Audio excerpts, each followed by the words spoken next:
Welcome to Anjana classes. आज हम कक्षा 9 की पुस्तक स्पर्श से पाठ 7 पढ़ने जा रहे हैं, जिसका शीर्षक है धर्म की आड़ में। इसे हमें जो परिचित करा रहे हैं वो हैं गणेश शंकर विद्यार्थी। चैप्टर शुरू करने से पहले आपको बता दूं कि जिसने भी हमारे प्रीवियस वीडियो नहीं देखे हैं तो नीचे आई बटन में क्लास 9 के प्रीवियस वीडियो डाले हुए हैं। तो चलिए पाठ शुरू करते हैं। उससे पहले हम जान लेते हैं कि धर्म की आड़ का अर्थ क्या है। तो धर्म अर्थात जाति सूचक है और आड़ अर्थात पर्दा है। तो चलिए धर्म की आड़ से जिन्होंने हमें परिचित कराया है उनके बारे में कुछ जान लेते हैं। गणेश शंकर विद्यार्थी का जन्म मध्य प्रदेश के ग्वालियर जिले में 1891 में हुआ। वे कानपुर के करेंसी दफ्तर में नौकरी करते थे। सन 1921 में वे प्रताप नामक साप्ताहिक अखबार निकालने लगे। आचार्य महावीर प्रसाद द्विवेदी उनके साहित्यिक गुरु थे। उनकी प्रेरणा से गणेश शंकर ने स्वतंत्रता की भावना भरने वाली रचनाओं का सृजन और अनुवादन किया। अधिकांश समय जेलों में बीता। अंग्रेज सरकार इनका अखबार बंद कराना चाहती थी। सांप्रदायिक दंगों को शांत कराने में प्रयास में उनकी मृत्यु 1931 में हो गई। हाँ, तो अभी हम चैप्टर स्टार्ट करते हैं धर्म की आड़ में। आज देश में धर्म की धूम इस तरह से है कि साधारण आदमी जिसे धर्म के बारे में पता भी नहीं है वह भी धर्म के नाम पर मरने मारने को तैयार है। पर इस आम आदमियों का दोष केवल इतना भर है कि वे बिना सोचे समझे दूसरे के बहकावे में आ जाते हैं और कुछ पढ़े लिखे लोग इनकी शक्तियों और उत्साह का दुरुपयोग अपनी बड़प्पन बनाए रखने के लिए करते हैं। इनके लिए धर्म सबसे सुगम रास्ता है। आम आदमी यही समझता है कि धर्म का नाम पर प्राण दे देना उचित है। इसी भावना का बेजा फायदा चालाक लोग उठा रहे हैं। लेकिन धर्म के बारे में अच्छी तरह जानता भी नहीं है, वो भी मरने मारने के लिए तैयार हो जाता है। और आपको ये मैं नाम लेके नहीं, लेकिन आपको बता दूं कि धर्म के आड़ में कितने बड़े बड़े जो धर्मात्मा लोग हैं वो अभी जेल में चक्की पीस रहे हैं और क्या क्या कुकर्म और कांड उन्होंने किया है, ये आपसे छुपा हुआ नहीं है। और पहले लोग उनका नाम एक भगवान के रूप में लेते थे, लेकिन जब उनका कुकर्म हमारे सामने आया तब हमारी आंखें खुली। लेकिन अभी भी बहुत सारे ऐसे लोग हैं जिनके आंखों पर पर्दा है और उसके लिए वो मरने मारने को तैयार हैं। पश्चिमी देशों में ऊंचे ऊंचे महल गरीबों की मोटी कमाई से ही बने हैं। इसका यही प्रयास रहा है कि गरीब सदैव चूसे जाते रहें। इसी कारण साम्यवाद का जन्म हुआ। अपने देश में कुछ गिने चुने ही लोग हैं जो स्वार्थों की पूर्ति के लिए करोड़ों लोगों की शक्तियों का दुरुपयोग कर रहे हैं। मतलब बाहरी देशों में बच्चों की गरीबों को एक पैसे के रूप में उनसे बस शोषण, उनको पैसा के रूप में शोषण किया जाता है। हमारे यहाँ उनकी शक्तियों का शोषण किया जाता है। वहाँ क्या होता है कि बड़ी बड़ी इमारतें बनाई जाती है और कम पैसों में बड़ी मोटी कमाई होती है और कम पैसे गरीबों को दे दिए जाते हैं। इस तरह से उन्हें चूसा जाता है। लेकिन हमारे देश में क्या होता है अंधविश्वास और छलावा इतना ज़्यादा है, उनके दिमाग से खेला जाता है। उनके साथ चालाक लोग जो हैं वो अपने दिमाग से खेलते हैं।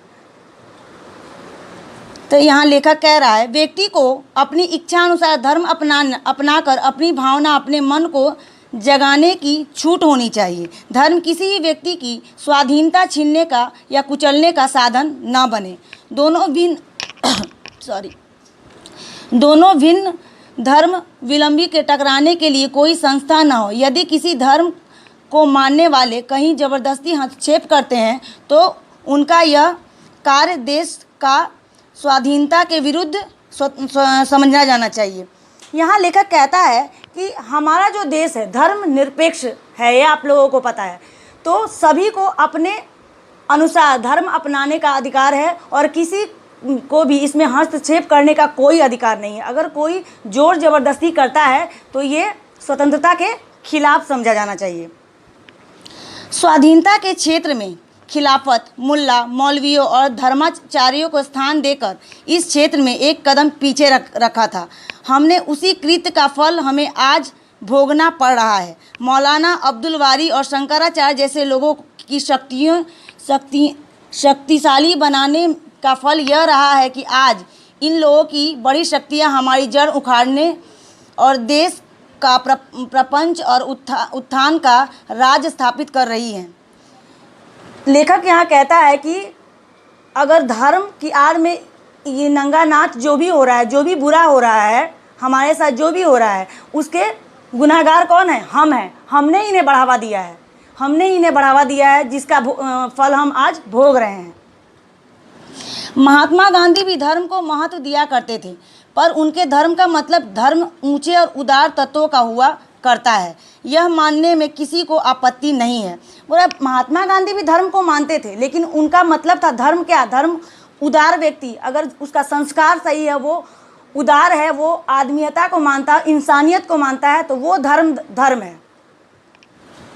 अज़ा देना, पंचवक्ता, नमाज पढ़ना, शंख बजाकर 2 घंटे तक पूजा पाठ करके यदि हम स्वयं को दिन भर बेईमानी करने और दूसरों को सताने के लिए आज़ाद समझते हैं तो आने वाला समय इस धर्म को टिकने नहीं देगा। और यहाँ कवि कहना चाहते हैं कि अज़ा देना, पंचवक्ता, नमाज पढ़ना और शंख बजाकर 2 घंटे तक पूजा करने के बाद अगर हम दिन भर बेईमानी करने की हमें छूट मिल जाती है तो वो धर्म ज़्यादा दिन तक टिकने वाला नहीं है। हमारी भलमनसाहत की कसौटी हमारा आचरण होना चाहिए। मतलब हम अच्छे हैं और हम एक धार्मिक हैं, वो हमारा आचरण हमें बताता है। सबके कल्याण की दृष्टि से हमें अपने आचरण को सुधारना होगा। यदि हम अपनी आचरण को नहीं सुधारते हैं तो यह नमाज या पूजा पाठ देश के अन्य लोगों को आज़ादी रौंदने के लिए हमें आज़ाद नहीं छोड़ेगी। अर्थात लेखक यहाँ कहना चाह रहा है कि इस तरह 2 घंटे पूजा पाठ करके, नमाज पढ़ करके, अजान दे करके अगर हम चाहें कि दिन भर हम बेईमानी करने के लिए हमें छूट मिल चुकी है, दूसरों को हम सताएंगे, दंगा फैलाएंगे, तो वो धर्म ज़्यादा दिन तक टिकने वाला नहीं है और उसे आज़ाद देश छोड़ेगा नहीं। ऐसी धार्मिक और दीनदार आदमियों से तो वो ला मजहब और नास्तिक अच्छे। यहाँ लेखक कह रहे हैं कि ऐसे धार्मिक जो कि 2 घंटे पूजा पाठ और नमाज पढ़ के और अजान दे के ये सोच रहे हैं कि हम बेईमानी करने के लिए हमें छूट मिल गई है, उससे ज़्यादा अच्छे जो मजहब को नहीं मानते हैं, जो नास्तिक है, जो पूजा पाठ नहीं करते हैं, वो उसे लेखक ज़्यादा अच्छा मान रहे हैं। और वो लेखक कह रहे हैं वो जो हैं वो उनसे ऊँचे हैं। और वो लेखक कह रहे हैं वो जो हैं वो उनसे ऊँचे हैं जो मज़हब को मानते हैं, और जो नास्तिक हैं वो उनसे ज़्यादा ऊँचे हैं जो मज़हब को मानते हैं और वो आस्तिक हैं। जो दूसरे के सुख दुख का ख्याल रखते हैं और अपनी स्वार्थ सिद्धि हेतु मूर्खों को उकसाने या बुरा समझते हैं, ईश्वर भी इन लोगों ला मज़हब और नास्तिक लोगों को अधिक पसंद करेगा। यहाँ बोल रहे हैं कि ईश्वर उन लोगों को पसंद नहीं करेगा जो दिन 2 घंटे पूजा पाठ करके, शंख बजा के, अजान करके, पंचवक्ता करके लोगों को तकलीफ़ दे रहे हैं, तंग कर रहे हैं और बेईमानी कर रहे हैं। उन्हें लोग पसंद नहीं करेगा, ना कि जो लोग पूजा पाठ ना करके लोगों को उकसा नहीं रहे हैं, उनका किसी तरह का स्वार्थ नहीं है, किसी भी को मूर्ख नहीं बना रहे हैं, उन्हें ईश्वर ज़्यादा पसंद करेगा। अपवित्र कार्य करने वाले से यही कहेगा ईश्वर, यहाँ लेखक कह रहे हैं ईश्वर, भगवान, अल्लाह, वो यही कहेंगे मुझे मानो या ना मानो। ईश्वर कहेंगे ये कि मुझे मानो या ना मानो, तुम्हारे मानने से ही मेरा ईश्वर नहीं है, तुम अगर मानोगे तभी मैं ईश्वर नहीं हूँ।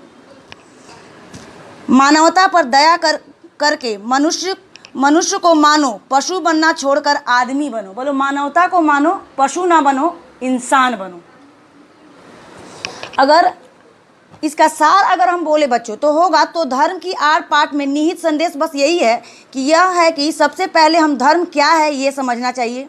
पूजा पाठ नमाज के बाद दुराचार करना किसी भी रूप में धर्म नहीं है। अपने स्वार्थ के लिए लोगों को गुमराह कर शोषण करना और धर्म के नाम पर दंगे फसाद करवाना धर्म नहीं है। सदाचार और शुद्ध आचरण ही धर्म है। यह समझना होगा धर्म कोई भी बुरा नहीं होता, उसके आड़ में शोषण करने वाले लोग या संस्था बुरी होती है। ये इल्ज़ाम किसी एक धर्म पर नहीं है, यह इल्ज़ाम सभी धर्मों पर है, जिसकी आड़ में मूर्ख और सीधे साधे लोगों का फ़ायदा उठाया जाता है। धर्म की आड़ में हमने यही सीख मिलती है। Thank you for watching my video. If you like my video, please like and subscribe. If you have any questions or doubt, you can ask me in the comment section.